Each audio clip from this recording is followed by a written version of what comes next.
panoti auya Enzomani, Mike, Mazim Jamaican You again boots Amasi wanja Kuitirwa imakura akawanda Basara magabata mimi rakawanda Aiwa inini ndinotenda Kuna mato wangu kuna mwari wangu Mundichengetere amai vangu Ndipo chete pane chichemo changu Nikuti vakakosha muupenyu wangu Muna mato wangu kuna mwari wangu Mundichengetere amai vangu Ndipo chete pane chichemo changu Nikuti vakakosha muupenyu wangu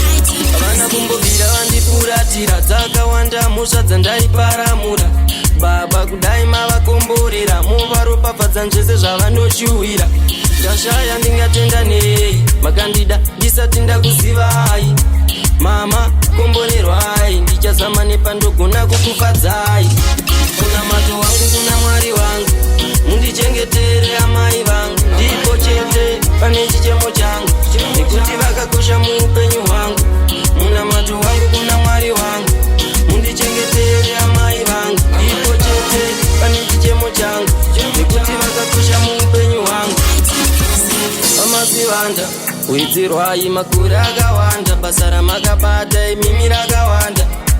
Aiwa inini ndinotenda Amudiseve kufamba netsoka Inyaya yekuti zvamanje manje ndakabroka Mundinamatirewo ndisazorasika Miyedzo ikauya ndisazokundika Kuna mato wangu kuna mwari wangu Mundichengetere amai vangu Ndipo chete pane chichemo changu Nekuti vakakosha muupenyu hwangu Muna mato wangu kuna mwari wangu